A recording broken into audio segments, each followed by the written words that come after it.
Olá, olá, olá, olá, professor Iridia, mais uma vez com você aqui na Nova Concurso, passando para te responder dois questionamentos muito massa, muito interessante, naquilo que tange a concurso público e ano de eleição, tá bom? Dá uma olhadinha, vai aparecer na sua tela a nossa primeira pergunta. Professor, pode ou não pode acontecer o concurso público em ano eleitoral?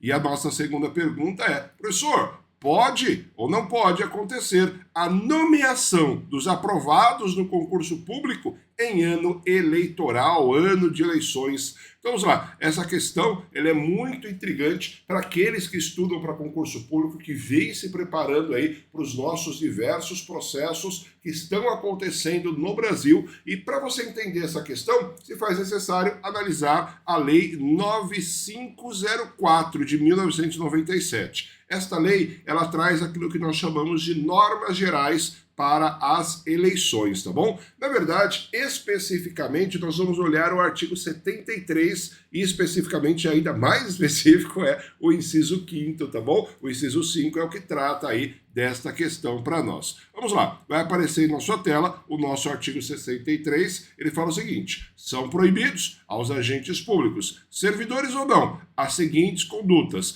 tendentes a afetar a igualdade de oportunidade entre os candidatos no pleitos eleitorais. Então vamos lá, nós temos aqui as nossas condutas que são proibidas, tanto aos agentes públicos, seja ele servidor ou não. Agora, só recapitulando aqui, o preceito da igualdade, ele aparece para nós dentro do direito administrativo como desdobramento do princípio da impessoalidade, que por sua vez é parte integrante dos 5 princípios básicos da administração, lá no nosso saudoso artigo 37. Então, quando nós falamos da questão que proibição, eu estou preservando a igualdade de oportunidade entre os candidatos que estão concorrendo ao período eleitoral, esse pleito eleitoral, e por consequência, eu estou preservando o princípio da impessoalidade dentro da administração pública, tá bom? Agora vamos lá. Para você compreender exatamente o que é proibido, é necessário que você analise aqui o nosso inciso 5.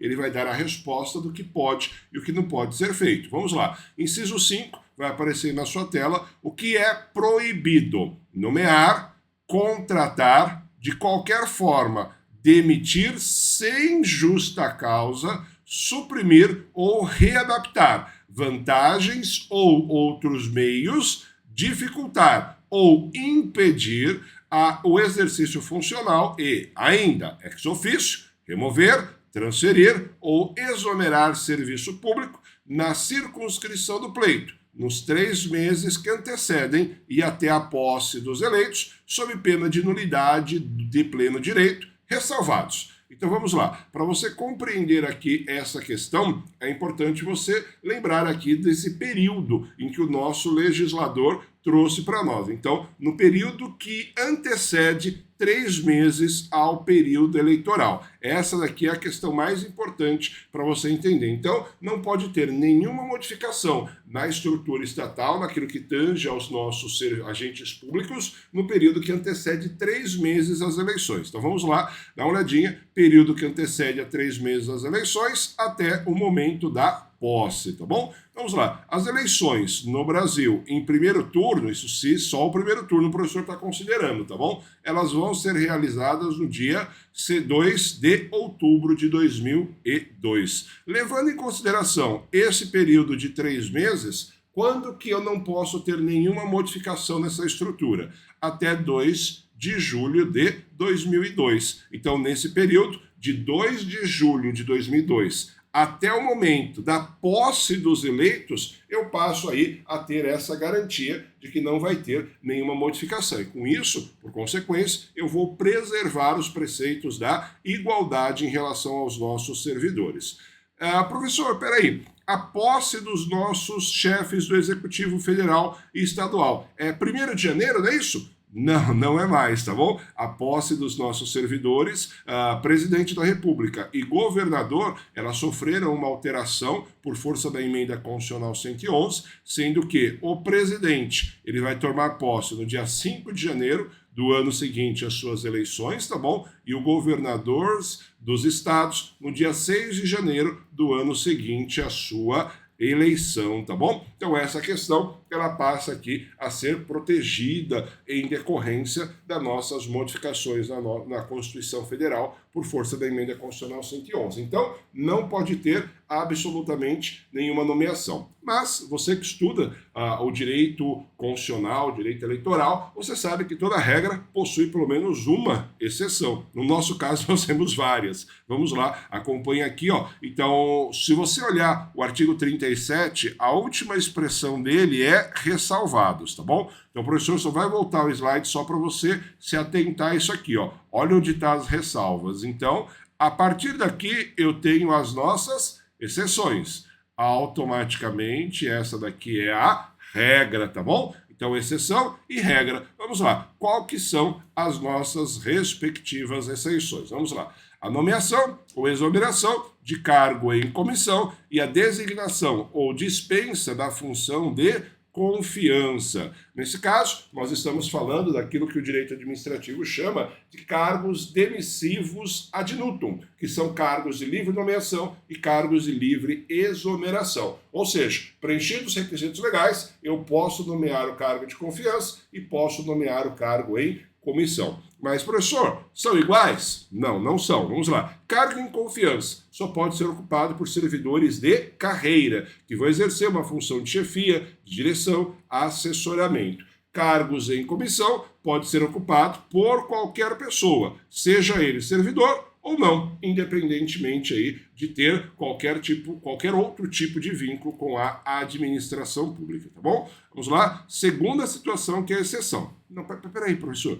essa exceção quer dizer o quê? Que eu posso nomear, posso designar, posso fazer alteração da estrutura dos agentes públicos dessas hipóteses, tá bom? Vamos lá, segunda exceção vai aparecer na sua tela, a nomeação para os cargos do Poder Judiciário, Ministério Público, do Tribunal Conselho de Contas e dos órgãos da Presidência da República. Então, nesse caso, eu posso fazer também essa respectiva modificação, tá bom? Judiciário, MP, Tribunal de Contas, eles não participam aí do período eleitoral, tá bom? E os órgãos da presidência, eles também podem ser modificados. Vamos lá. Agora, terceira exceção, que é muito importante essa daqui para nós. Vamos lá, a nomeação dos aprovados em concurso público homologados até o início daquele prazo. Qual que é o início do prazo? 2 de julho de 2022. Então, se você tiver o concurso homologado até essa data, olha que bonitinho, a própria norma ela traz para você a possibilidade de nomeação dos aprovados. Então, se você foi aprovado nesse período, você pode ter a nomeação desde que a sua homologação tenha acontecido até o dia 2 de julho de 2022, tá bom? Nesse caso, são concursos que já vêm tramitando e acontece aí a sua respectiva homologação. Só lembrando, a homologação é o ato administrativo pelo qual você reconhece que o concurso foi realizado de forma adequada, não existe nenhum vício, não existe nenhum prejuízo a ele, tá bom? Vamos lá, próxima questão, artigo 73, inciso 5, a linha D, a nomeação ou contratação necessária à instalação e o funcionamento inadiável de serviços públicos essenciais, com prévia expressa autorização do chefe do Poder Executivo. Então, nesse caso, você percebe que nós estamos falando de serviços públicos essenciais, cuja instalação e funcionamento é inadiável. Então, nesse caso, eu preciso necessariamente realizar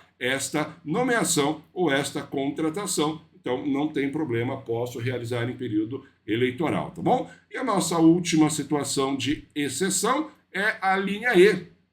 Ressalvados a transferência e a remoção ex officio de militares, policiais civis e agentes penitenciários, tá bom? Militares, tanto integrantes das Forças Armadas quanto Polícia Militar e Corpo de Bombeiro Militar, policiais civis, todos eles de todos os estados, e agentes penitenciários, nós chamamos aqui de o atual, né, a Polícia Penal. Só toma cuidado com a questão desses membros da segurança pública, porque além da nossa legislação federal aqui que regulamenta as normas para o período eleitoral, é necessário que você olhe também a lei orgânica ou o estatuto de cada uma das respectivas carreiras. Por exemplo, a Polícia Civil, ela proíbe a nomeação, a Polícia Civil do Estado de São Paulo, ela proíbe a remoção do policial a bem do serviço público 6 meses antes e 3 meses depois da eleição. Então, existe aí um período um tanto diferenciado em cada uma das normas, tá bom? Nesse caso, nós vamos olhar sempre a norma mais protecionista, tá bom? Então, nessa circunstância, nós vamos olhar aí a norma que mais protege o nosso agente. Ah, professor, beleza, tá tudo certo, aí entendi a regra, entendi as 5 exceções, mas e daí? E se o nosso agente público, e se o indivíduo, ele desrespeitar as regras constantes do artigo 73? O que vai acontecer com ele? Vamos lá, vai aparecer aí na sua tela as consequências advindas desta conduta. Vamos lá. 73, parágrafo 4º. O descumprimento do disposto desse artigo acarretará a suspensão imediata da conduta vedada, quando for o caso, e sujeitará o responsável ao pagamento de multa. Então, nós temos a suspensão imediata do ato e também vamos ter o pagamento de multa. Beleza, professor? Vamos lá. O parágrafo 6º do mesmo dispositivo, ele trata para nós a possibilidade da reincidência ser e receber a aplicação duplicada das nossas multas. Então, se a nossa autoridade for reincidente, nós vamos acabar gerando a aplicação da multa em dobro, tá bom? Vamos lá, mais uma figura aí, mais um dispositivo para você, é o parágrafo 5º do nosso artigo 73, ele fala, nos casos de descumprimento disposto nos incisos do caput, o candidato beneficiado, ou seja, aquele que ingressou na administração,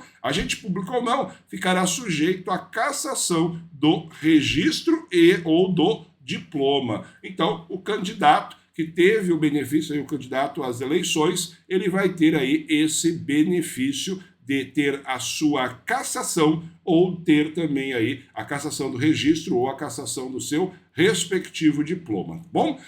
Professor, além disso, tem mais alguma consequência? Tem sim, tá bom? O professor vai compartilhar novamente a tela. Olha que interessante, a parte final do nosso inciso também fala sobre a nulidade de pleno direito, a nulidade desse ato administrativo praticado em desobservância do período eleitoral, tá bom? Então não pode praticar, não é possível, não pode realizar, ressalvado essas exceções. Então, a grande questão, a grande conclusão que nós chegamos é, professor, pode acontecer concurso público normalmente em anos de eleições? A resposta é simples. Professor, pode sim. Pode acontecer concurso público em anos de eleição. Perceba que o artigo 73 ele não proíbe o concurso. O que ele proíbe é, em alguns casos, a posse do nosso servidor, tá bom? Além disso, professor, eu posso ter a nomeação do concurso? Lembrando aí as ressalvas dos períodos que nós falamos, em regra não é possível, mas em caráter excepcional nós vimos aí algumas situações onde é possível, tá bom? Belezinha? Com isso, terminamos aí esse conteúdo massa para você. Não esqueça de adicionar a Nova Concurso nas redes sociais e também o professor Irineu Ruiz, tá bom? Forte abraço a você, até o próximo encontro. Tchau, tchau!